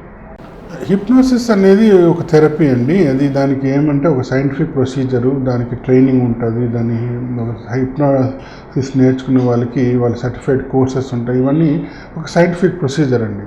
ఇది ఏదో డ్రామాలో, సినిమాలో చూపించినట్టు ఉండదండి. దీనికి ప్రొసీజర్ వేరే ఉంటుంది. ఆ హిప్నోసిస్ నేర్చుకున్న వాళ్ళు కూడా దానికి కూడా లిమిటేషన్స్ ఉంటాయి. అంటే హిప్నోసిస్ వల్ల కొన్ని ప్రాబ్లమ్స్, అంటే యాంగ్జైటీ రిలేటెడ్ ప్రాబ్లమ్స్కి డెఫినెట్గా అది హెల్ప్ అవ్వచ్చు. మిగతా వాటికి పెద్ద యూజ్ ఉండదు. మీరు చెప్తున్నట్టు ఎవరిని ఎదుటి వాడిని లోపరుచుకోవడం ఇలాంటివి అవి కేవలం ఏదో ఒక సినిమాకో ఒక దేనికన్నా మనం అనుకోవచ్చే కానీ రియల్ లైఫ్లో అది అంత ఈజీగా కాదండి. దానికి ముఖ్య కారణం ఏంటంటే హిప్నోటైజబిలిటీ కోషంట్ అని ఉంటుంది. అంటే ప్రతి వాడికి ఒక హిప్నోటైజబిలిటీ కోషంట్ అని ఉంటుంది. అది ఎక్కువ ఉన్న వాళ్ళని హిప్నోటైజ్ చేయగలుగుతాం, తక్కువ ఉన్నవన్నీ చేయడం కష్టం. అంటే ప్రతి ఒక్కరిని హిప్నోటైజ్ చేయగలుగుతామని అనుకోవడం అది తప్పండి. అది హిప్నోటైజ్ చేయగలగాలి అంటే కూడా ఎదుటి వాడికి ఎంత ట్రైనింగ్ ఉన్నా ఎదుటి వాడి మైండ్ ప్రక్రియ బట్టి నువ్వు హిప్నోసిస్ వాడగలుగుతావు, హిప్నోటైజ్ చేయగలుగుతావు. అంతేగాని ప్రతి ఒక్కరిని మనం హిప్నోటైజ్ చేయగలుగుతాం, మనం వశపరుచుకోవడం అనేది హిప్నోటైజ్ చేయడం వల్ల ఎదుటి వాళ్ళని వశపరచుకోవడం మాత్రమే కాకుండా అంటే ఎన్నో ప్రాబ్లమ్స్కి కూడా సొల్యూషన్ అనేది దొరుకుతుంది అంటుంటారు కదా డాక్టర్. అంటే ప్రాబ్లమ్స్ని కూడా మనం ట్రీట్ చేయొచ్చు అంటుంటారు కదా. అంటే సైకలాజికల్ పరంగా కావచ్చు, లేదంటే ఏదైనా నత్తి ఉన్నా కానీ దాన్ని లోపరుచుకొని నత్తి రాదు అని చెప్పడం కానీ ఇలా చేయడం వల్ల కూడా అవన్నీ ప్రాబ్లమ్స్ క్లియర్ అయిపోతాయి అంటుంటారు. అది నిజమేనా? అదే అండి, అది హిప్నోసిస్ కూడా లిమిటేషన్స్ ఉన్నాయి. ఒక సెట్ ఇల్నెసెస్, అంటే యాంగ్జైటీ సంబంధించిన ఇల్నెసెస్ అన్నీ మీరు చెప్తున్న నత్తి ఇట్లాంటివి కూడా యాంగ్జైటీ సంబంధించిన ఇల్నెసెస్. సో యాంగ్జైటీ సంబంధించిన ఇల్నెసెస్లో డెఫినెట్గా అది పనిచేసే కెపాసిటీ, అంటే కొన్ని మందిలో అట్లీస్ట్ పనిచేయచ్చండి. అందరిలో కూడా అది పనిచేయదు. అలాగే చెప్తున్నట్టు మన ట్రైనింగ్ దాన్ని బట్టి కూడా మనకు ఆ ఎబిలిటీ ఉంటుంది. హిప్నోసిస్ అనేది ఏదో ఆషామాషా ఇష్యూ కాదండి. అది ఒక ప్రాపర్ థెరపీ. దానికి ప్రాపర్ ట్రైనింగ్ తీసుకోవాలి, దానికి క్వాలిఫైడ్ పర్సనల్ ఉండాలి, ప్లస్ ఎదుటివాడికి కూడా ఆ హిప్నోటైజబిలిటీ కోషంట్లో ఎక్కువ ఉంటేనే హిప్నోటైజ్ చేయగలుగుతాం, లేకపోతే చేయలేమండి. ఓకే డాక్టర్, నత్తి అనేది కూడా యాంగ్జైటీకి సంబంధించింది అని చెప్పారు కదా మీరు ఇంతకుముందే. సో మరి అంటే ఈ నత్తి అనేది మనకి చిన్నప్పటి నుంచి కూడా చాలా మందిలో చూస్తూ ఉంటాం కదా. సో మరి పెద్ద అయ్యేంత వరకు కూడా అదే కంటిన్యూ అవుతూ ఉంటుంది. అంటే ఈ యాంగ్జైటీ అనేది కూడా చిన్నప్పటి నుంచి పెద్ద అయ్యేంత వరకు కూడా కంటిన్యూ అవుతూనే ఉంటుందా? డెఫినెట్గా అండి. ఇప్పుడు స్టామరింగ్లో 2 విధాలు ఉంటాయండి. స్టామరింగ్ కొన్నిసార్లు ఫిజికల్ రీజన్స్ వల్ల ఉంటుంది, అంటే అలాంటి వాటికి స్పీచ్ థెరపిస్ట్ అవసరం పడుతుంది. కొన్నిసార్లు స్టామరింగ్లో 50% కేవలం యాంగ్జైటీ వల్ల ఉంటుంది. అంటే వాళ్ళు ఏంటంటే వాళ్ళు డెఫినెట్గా నార్మల్గా మాట్లాడుతుంటారు, కానీ యాంగ్జైటీ సిచ్యువేషన్స్లో, టెన్షన్ పడుతున్న సిచ్యువేషన్లో వాళ్ళకి నత్తి మొదలవుతుంది. సో అది వేరే, ఆ స్టామరింగ్ వేరే, అక్కడ యాంగ్జైటీ వల్ల దానికి వేరే. కంటిన్యూస్గా స్టామరింగ్ అంటే చిన్నప్పటి నుంచే స్టామరింగ్ కంటిన్యూస్గా ఉందంటే దానికి కారణాలు, ఫిజికల్ కారణాలు కూడా ఉంటాయి. అట్లా ఇక్కడ స్పీచ్ థెరపిస్ట్ అవసరం ఎక్కువ ఉంటుంది. అలా కాకుండా అప్పుడప్పుడు టెన్షన్ సిచ్యువేషన్ వాళ్ళే చెప్తారు నాకు క్లియర్గా, డాక్టర్ గారు నేను బాగానే ఉంటానండి, కాకపోతే నేను స్కూల్కి వెళ్తానే మా ప్రిన్సిపల్ గారిని చూస్తే నాకు నత్తి మొదలవుతుందో, లేకపోతే మా టీచర్తో మాట్లాడితేనే నాకు నత్తి మొదలవుతుంది, కాకపోతే ఫ్రెండ్స్తో మాట్లాడిన బాగానే ఉంటా అంటారు. అంటే అక్కడే తెలిసిపోతుంది, అంటే యాంగ్జైటీ ప్రొవోకింగ్ సిచ్యువేషన్లోనే స్టామరింగ్ వస్తుంది. కాబట్టి ఈ నత్తికి కారణం యాంగ్జైటీ. అక్కడ మా ట్రీట్మెంట్స్, మా థెరపీస్ అవసరం పడతాయి. అలా కాకుండా చిన్నప్పటి నుంచే బై బర్త్ నుంచే చిన్నప్పటి నుంచే కొంతమందికి నత్తిలాగా వస్తూ ఉంటుంది. అది ఏ సిచ్యువేషన్లో కూడా ఉంటుంది. అలాంటప్పుడు స్పీచ్ థెరపిస్ట్ అవసరం వస్తుందండి. డాక్టర్, ఆల్కహాల్ అనేది మానేస్తాము అని చెప్పి పిల్లలతో కానీ లేదంటే వాళ్ళ ఇంట్లో కానీ చెప్పి మళ్ళీ తర్వాత రోజే మళ్ళీ మొదలు పెడుతూ ఉంటారు. అంటే ఓకే అని చెప్పి వాళ్ళు అనుకొని మానేద్దామని చెప్పి మళ్ళీ రేపటి నుంచి స్టార్ట్ చేస్తున్నారంటే అది కూడా ఒక డిజార్డరేనా? డెఫినెట్గా అండి. ఇప్పుడు ఆల్కహాల్ అనేది అది దాని ఎఫెక్ట్స్ మైండ్ మీద ఎంత ఉంటుందంటే అది కొంచెం మనకు ఎక్కువ రీఎన్ఫోర్స్ చేస్తుంది. కాబట్టి ఆ పాజిటివ్ ఫీలింగ్స్ ఏదో మైండ్లో తీసుకొస్తుందని ఒక దీంతో మనకి ఏదో కిక్ వస్తుంది అనే ఎబిలిటీతో అది స్టార్ట్ అవుతుంది. కాబట్టి అది న్యాచురల్గా అంత ఈజీగా దాన్ని మన మైండ్ యాక్సెప్ట్ చేయదు. అంటే నేను వద్దనుకున్నా నా మైండ్ ఒప్పుకోదు. సో ఇది సిచ్యువేషన్ అనమాట. సో ప్రతిసారి మనం అనుకుంటాం, అరే ఈరోజు రాత్రి తీసుకున్నప్పుడు అరే రేపు నుంచి బందిరావయ్యి అనుకుంటామే, కానీ రేపు పొద్దున రేపు డే వేరే, నిన్నటి రోజు నిన్ననే, ఈరోజు రోజు ఇల్లునే అంటే మన మైండ్ ఆడిపిస్తుంది. సో దీన్నే మేము దాన్ని ఒక విధంగా చెప్పాలంటే దీన్నే మేము అడిక్షన్ అంటాం. అడిక్షన్ అంటే ఇన్ సెన్స్ మన మైండ్ అంత అట్రాక్ట్ అయిపోతుంది ఆ ఇష్యూ, అంటే ఆ ప్రోడక్ట్కి. దాని నుంచి బయటపడాలంటే మనకు విల్ పవర్ ఉన్న మన మైండ్ సహకరించదు. ఇటాట్ సిచ్యువేషన్లో మేము ఉంటాం, అంటే హెల్ప్ చేసేదానికి. సో మైండ్కి ఎలా దాన్ని కంట్రోల్ చేయగలగాలి, దాని నుంచి ఎలా బయటపడాలనే విషయంలోనే ప్రొఫెషనల్ సైకియాట్రిస్టులు హెల్ప్ చేస్తారనమాట. సో సెల్ఫ్గా మనం ఎంత అనుకున్నా కూడా చాలా వరకు అది ఫెయిల్ అవుతుంది. కొంతమంది మొండిగా నిజంగానే ఆపేద్దాం అనుకుంటారు, ఆపేస్తారు, అది వేరే. ఇంకా కొంతమంది చెప్పాలంటే ఫర్ ఎగ్జాంపుల్ అయ్యప్ప స్వామి మాలేస్తారు, రోజు తాగేవాడు మాలేస్తానే ఆపేస్తాడు. నెక్స్ట్ 40 days కానివ్వండి, 2 months కానివ్వండి దాని జోలికి పోడు. మళ్ళీ ఏ రోజు ఆ మాల దించుతాడు, ఆ కేరళలో కొట్టాయంలోనే మందు మొదలైపోతుంది. అంటే ఇలా వాళ్ళ మైండ్ సెట్స్ ఉంటాయి. సో ఈ మైండ్ సెట్ పట్టి వాళ్ళకి హెల్ప్ ఎలా అనేది కంపల్సరీగా దానికి ఒక ట్రీట్మెంట్ ప్లాన్ తయారు చేస్తాం. కాబట్టి ఇప్పుడు సపోజ్ మనం ఒకసారి అనుకున్నాం, 2 సార్లు అనుకున్నాం, 10 సార్లు అనుకున్నా కూడా మనం ఫెయిల్ అయ్యి తాగేస్తున్నామంటే మాత్రం మనం రోజు అనుకొని దాని గురించి ఈ రోజు కాకపోతే రేపు అని పోస్ట్పోన్ చేయకుండా ఒక 3-4 times ఫెయిల్ అయినప్పుడు హానెస్ట్గా మన వల్ల కావట్లేదురా అని ఒప్పుకొని మా దగ్గరికి వస్తే డెఫినెట్గా అటు వాళ్ళకి హెల్ప్ చేయొచ్చండి. ఓకే డాక్టర్, కొంతమంది ఏంటంటే ఏదైనా మనిషిని చూసినప్పుడు అబ్బో ఎప్పుడో చూసాం కదా, మనం ఇంతకుముందు చూసాము అని చెప్పి అనిపిస్తూ ఉంటుంది. అలాగే ఏదైనా ఒక విషయాన్ని కూడా మర్చిపోతూ ఉంటారు కొంతమంది. ఇలా మతిమరుపు అనేది అసలు ఎందుకు జరుగుతుంది అంటారు డాక్టర్? అంటే మతిమరుపు అనేది కొంచెం కాంప్లెక్స్ ప్రొసీజర్ అండి. అంటే ఫర్ ఎగ్జాంపుల్ మెమరీ లాస్ అనేది బ్రెయిన్ రిలేటెడ్ ప్రాబ్లం అంటే అనుకోవాలి. కాబట్టి బ్రెయిన్లో ఏదైనా డిస్టర్బెన్స్ ఉన్నప్పుడు మనకు ఆ మెమరీ ఇష్యూస్ వస్తుంటాయి. యంగ్ ఏజ్లో యూజువల్గా బిలో 40 to 50 years లోపల అనుకుంటే యూజువల్గా బ్రెయిన్లో పెద్ద మేజర్ చేంజెస్ వలన ఈ మెమరీ ప్రాబ్లమ్ స్టార్ట్ అయ్యే ఛాన్సెస్ చాలా తక్కువ. ఈ ఏజ్లో మెమరీ డిస్టర్బెన్సెస్ వచ్చినప్పుడు యూజువల్గా మేము కాన్సన్ట్రేషన్లోను, ఫోకసింగ్లోను ఇట్లాంటి దీంట్లో డైవర్షన్స్ వల్ల మెమరీ సరిగ్గా లేదని అనుకుంటాం. అంటే పరధ్యానంగా ఉండిపోయి మెమరీ డిస్టర్బ్ అయిపోతుంటుంది, రికార్డ్ సరిగ్గా కాదు, కాబట్టి మళ్ళీ గుర్తు రాదని మేము ఎక్స్పెక్ట్ చేస్తామండి. 40-50 years ఏజ్ దాటి వయసు పెరిగే కొద్దికి మెమరీ డిస్టర్బెన్స్ వచ్చినప్పుడు అది బ్రెయిన్ రిలేటెడ్ ప్రాబ్లం అయిపోతుంది. అట్లాంటప్పుడు కాంప్లెక్స్ ఇన్వెస్టిగేషన్ చేయాల్సి వస్తుంది, ట్రీట్మెంట్ స్టార్ట్ చేయాల్సి వస్తుంది.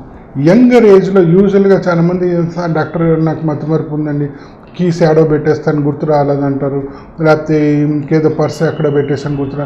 ఇవి డే టు డే యాక్టివిటీస్లో మనం ఉన్న డిస్టర్బెన్సెస్, అంటే మైండ్కి వచ్చే డిస్టర్బెన్సెస్ వల్ల మనం ఉన్న కాంప్లెక్స్ లైఫ్ స్టైల్లో కాన్సన్ట్రేషన్ సరిగ్గా చేయడం లేని వల్ల ఇవి జరిగిపోతుంటాయి. సో ఎప్పుడు కూడా కొంచెం రిలాక్సేషన్ టెక్నిక్స్ నేర్చుకోవడం, లేదా మెడిటేషన్ చేయడం, యోగా చేయడం, ఇట్లా వాటి చేసినప్పుడు ఏమవుతుందంటే మైండ్ ఒక స్టేబుల్ స్టేట్లో మెయింటైన్ అవుతుంటుంది మెజారిటీ ఆఫ్ ది డే. దానివల్ల ఇట్లాంటి సిచ్యువేషన్స్ ఈజీగా అరికట్టచ్చండి. ఓకే డాక్టర్, కొంతమంది ఏంటంటే ఏదైనా హెల్త్ ఇష్యూస్ లేకపోయినా కానీ ఉన్నాయి అన్నట్లుగా ఫీల్ అయిపోతూ ఉంటారు, లేదంటే ఒక హెయిర్ ఫాల్ అయినా కానీ అయ్యో నాకు ఏదో అయిపోతుందేమో, స్కిన్ బాగోపోయినా ఏదో జరిగిపోతుంది అన్నట్లుగా వాళ్ళు ఫీల్ అయిపోతూ ఉంటారు కదా, ఇది కూడా ఒక మెంటల్ డిజార్డరేనా? ఇది అంటే ఒక విధంగా ఫోబియా అనుకోవాలండి. అంటే మనకి ఏదో జబ్బు ఉందనేసి కొంతమంది ఏం చేస్తున్నట్టు అన్ని రకాల హాస్పిటల్కి వెళ్తుంటారు, అన్ని స్పెషలిస్ట్ని కలుస్తుంటారు, అన్ని రకాల ఇన్వెస్టిగేషన్ చేయించుకుంటుంటారు. ఎన్నిసార్లు ఇన్వెస్టిగేషన్స్ నార్మల్ వచ్చినా మళ్ళీ ఒప్పుకోదు మైండ్, మళ్ళీ ఇంకో డాక్టర్ దగ్గర పోయి కలుస్తుంటారు. ఇది కూడా ఒక విధమైన ఇల్నెస్ అండి. దీనికి కంపల్సరీగా ట్రీట్మెంట్ అవసరం. ఆ ట్రీట్మెంట్ చేసుకోలేని వల్ల ఏమవుతుందంటే అన్నెసెసరీగా ఈ ప్రాబ్లం ప్రొలాంగ్ అవుతుంటుంది, ఫైనాన్షియల్ బర్డన్ పెరుగుతుంటుంది. చాలామంది అప్పులు చేసి మరీ డాక్టర్ల చుట్టూ తిరుగుతుంటారు, అనవసరానికి ఇన్వెస్టిగేషన్ చేస్తుంటారు, కొన్నిసార్లు అవసరం లేకపోయినా కొన్ని మందులు వాడేస్తారు. ఇవన్నీ కాంప్లికేటెడ్ అయిపోతుంది అన్నమాట. సో వన్స్ ఆర్ ట్వైస్ ఒకసారి స్పెషలిస్ట్ క్లియర్ కట్గా చూసి నీకు ఏం ప్రాబ్లం లేదని క్లియరెన్స్ ఇచ్చినప్పుడు, మళ్ళీ మీకు అలాంటి ఫీలింగ్స్ వచ్చినప్పుడు ఒక సైకియాట్రిస్ట్ వెళ్ళి అడ్వైస్ తీసుకోవడం తప్పేం లేదండి. చాలా వరకు కూడా మెడికల్ ప్రొఫెషనల్స్ ఒకసారి డీటెయిల్గా ఎవాల్యుయేట్ చేసి సిమ్టమ్స్ అయితే తగ్గడం లేదు, కాకపోతే ఇన్వెస్టిగేషన్స్ అన్నీ కూడా నార్మల్ వస్తుందంటే వాళ్ళే మా మెడికల్ కొలీగ్సే మాకు రెఫర్ చేసేస్తుంటారు.